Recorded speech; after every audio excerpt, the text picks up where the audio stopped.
जो ब्रॉडर बात है कि नीतीश कुमार की शारीरिक मानसिक हालत पर टीका टिप्पणी और जो लोग हम लोग बिहार के लोग और देश के लोग जो देख रहे हैं डेली बेसिस पर, उनके भाव भंगिमाओं को, उनके आचार विचार को, उनके संवाद को जो लोग सुन रहे हैं, देख रहे हैं, उनके कार्यशैली को जो ऑब्जर्व कर रहे हैं, वो बड़ा क्लियर दिख रहा है कि नीतीश कुमार शारीरिक तौर से थक गए हैं, मानसिक तौर से बीमार हो गए हैं। और ये भाजपाइयों का दोष है। भाजपाई किसी भी तरीके से चुनाव तक उनको सामने रख के और चाहते हैं कि चुनाव निकल जाए, उसके बाद उनसे हिसाब किताब जो होगा वो तो करेंगे ही राजनीतिक तौर पर। ये लोग अनफॉर्चुनेट है, दुर्भाग्यपूर्ण है, और मैं इसको मुसलमानों के खिलाफ और हिंदुओं के खिलाफ नहीं देखता हूं। मैं इसको इस नज़रिए से देखता हूं कि बिल के मेरिट को अगर एक बार किनारे भी रखें तो जब ये देश बना, जब ये देश आज़ाद हुआ, तो हम लोग के फाउंडिंग फादर्स ने जो कमिटमेंट्स या एक तरह का जो एश्योरेंस उन्होंने इस देश के अलग अलग वर्ग के लोगों को के लिए जो दिया, कहीं न कहीं अगर आप उससे डेविएट करते हैं तो आज की पीढ़ी के लोग या जो लोग भी आज इस देश में रहते हैं, उनकी ये जिम्मेवारी है कि जो कमिटमेंट किए गए हैं हम लोग उसके प्रति ट्रूथफुल रहें। अगर आप कोई चेंज कर रहे हैं, उससे कोई वर्ग प्रभावित होता है, तो निश्चित तौर पर इस तरह के कानून बनाए जाने से पहले उन वर्गों को कॉन्फिडेंस में लिया जाना चाहिए। वक्फ बिल से मुसलमानों का एक बड़ा तबका, दे आर फीलिंग थ्रेटेंड। तो मुझे लगता है कि सरकार जल्दी में और कहीं न कहीं पोलराइजेशन वाली जो पॉलिटिक्स है उसको ध्यान में रखकर उसके मद्देनजर इस कानून को बना रही है।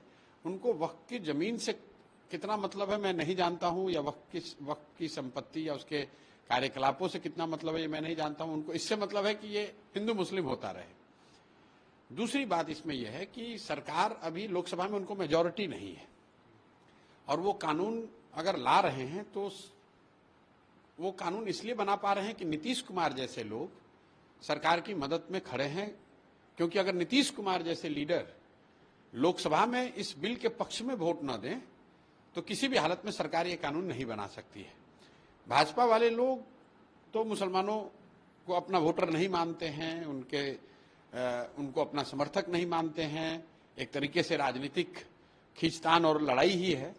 लेकिन जब नीतीश कुमार जैसे लोग जो रोज मुसलमानों को ये बताते हैं कि हम आपके हितैषी हैं, या जो आज भी बड़ी संख्या में मुस्लिम लीडरान नीतीश जी के पार्टी में हैं, उनके साथ राजनीति करते हैं, ऐसे लोगों को जरूर इस बात की चिंता करनी चाहिए कि जब आप गांधी की बात करते हो, लोहिया जेपी की बात करते हो, तो क्या आप वक्फ के कानून के पक्ष में वोट देकर अपना दोमुहा चरित्र नहीं दिखा रहे हैं?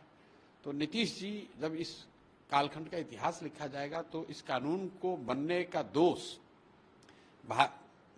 भाजपा से भी ज्यादा दोष कहीं न कहीं नीतीश जी जैसे लीडर्स के सर पे होगा। नीतीश जी तो लेकिन अभी तक चुप है इस बिल पर, लेकिन उनके पार्टी पूरे तरीके से सपोर्ट कर रही है, पार्लियामेंट में व्हिप भी जारी। नहीं, नीतीश जी का ये पुराना तरीका है। मैं आपको याद दिलाना चाहता हूं और आपके जरिए दर्शकों को बताना चाहता हूं कि यही नीतीश कुमार सीए एनआरसी के पक्ष में वोट दिया था इस आदमी ने, और उस समय तो मैं उनके दल में था, सब सर्वे सर्वा था। पार्टी की बैठक में ये तय किया गया और नीतीश कुमार ने लंबा चौड़ा भाषण दिया कि हम लोग तो बिल्कुल ही इस पक्ष में नहीं है, बिल्कुल ही इस कानून के विरोध में हम लोग हैं, और पार्लियामेंट में वोट कर दिया सीएनआरसी के पक्ष में।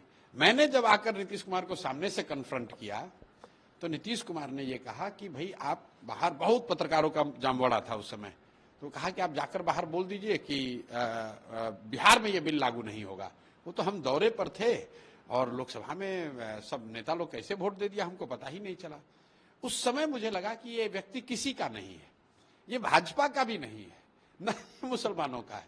मतलब पार्टी में कह रहे हैं कि मैं इसके विरोध में हूं, पार्लियामेंट में बिल के पक्ष में वोट दिया, और मुझे जब मैं विरोध कर रहा हूं तो मुझे कह रहे हैं कि जाके बिहार में कह दो कि हम लोग तो बिहार में लागू नहीं करेंगे।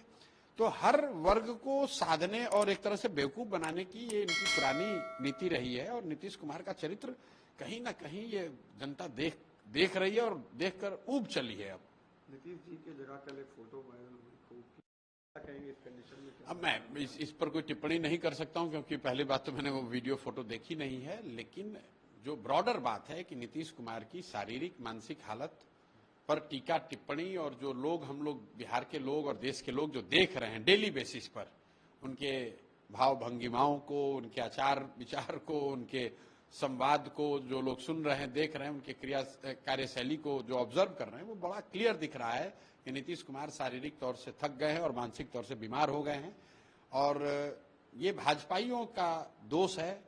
भाजपाई किसी भी तरीके से चुनाव तक उनको सामने रख के और चाहते हैं कि चुनाव निकल जाए, उसके बाद उनसे हिसाब किताब जो होगा वो तो करेंगे ही राजनीतिक तौर पर ये लोग। अमित शाह भी आए थे सामने की जो तस्वीर सामने है नीतीश कुमार के साथ, लेकिन नाम को लेकर अभी तक क्लियरिटी। मैं बार बार कह रहा हूं कि कई लोग कह रहे हैं कि नीतीश के चेहरे पे चुनाव होगा। मैं कह रहा बिल्कुल नीतीश के चेहरे पर चुनाव होगा, इस पर कोई बयान की जरूरत नहीं है। लेकिन भाजपा के जो दो शीर्ष नेता हैं, अमित शाह और मोदी जी, ये दोनों नेता खुलकर ये कहें तो कि भाई चुनाव के बाद भी नीतीश कुमार ही मुख्यमंत्री बनेंगे। ये बात भाजपा को अगर दम है तो वो कहें, और आप देखिएगा कि उसका परिणाम क्या होता है।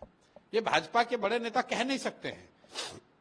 नड्डा जी आके बयान दे दें, भाजपा के यहाँ राज्य के नेताओं की जिनकी कोई विसात नहीं है वो कुछ कहते रहें, लेकिन जो मैटर करता है कि क्या मोदी जी या अमित शाह ने ये कहा कि चुनाव के बाद नीतीश कुमार ही मुख्यमंत्री रहेंगे। और अगर कहते हैं तो इससे बढ़िया बात तो जनसुराज जैसे दल के लिए कुछ हो ही नहीं सकती है। वो कह के देखें तो भाजपाइयों को ये हिम्मत ही नहीं है। ये तो मूर्ख बनाने वाली बात है कि नीतीश का चेहरा भी सामने रखो और न भी रखो। और जिस तरह से महाराष्ट्र में हुआ कि शिंदे साहब को सामने रखकर चुनाव लड़ा गया, जब रिजल्ट आ गए तो उन्होंने शिंदे साहब को हटाकर अपना बना लिया। तो ये भाजपा अपने दम पर बिहार में चुनाव जीत नहीं सकते हैं, तो उन्होंने एक कोalition बनाया हुआ है और उस कोalition में थके हुए नीतीश कुमार को, बीमार नीतीश कुमार को सामने रख के चाहते हैं कि किसी तरह चुनाव निकल जाए, उसके बाद हम लोग निर्णय ले लेंगे। आपके कारण क्या दोनों का डैमेज दिख रहा है इस इलेक्शन में, एनडीए और नहीं, मेरे कारण नहीं, इनके अपने कार्यकलापों की वजह से, इनकी जो कारगुजारियां रही हैं पिछले 5 साल से, जिस तरह की सरकार चली है, निश्चित तौर पर बिहार में एक बहुत बड़ी संख्या में लोग चाहते हैं, बदलाव चाहते हैं। और जो भी जनता की नजर में सक्षम होगा, ईमानदार होगा, जो जिस पर जनता का विश्वास होगा, वो बदलाव का वाहक बनेगा। एक चीज तो तय मानिए, नवंबर में बिहार में नया चीफ मिनिस्टर आ रहा है। वो चीफ मिनिस्टर नीतीश कुमार नहीं होंगे किसी भी परिस्थिति में। चाहे नई सरकार, नई पार्टी की सरकार बन जाए, जनसुराज की सरकार बने, राजद की बने, एनडीए की बने, इंडिया की बने, नीतीश कुमार मुख्यमंत्री अब नहीं बनेंगे। ये तो बिल्कुल क्लियर है, क्योंकि उनको सिर्फ सब लोग देख रहे हैं कि अब नीतीश कुमार की वो हालत नहीं है, शारीरिक मानसिक वो हालत नहीं है कि वो इस राज्य के मुख्यमंत्री बने रह सकें।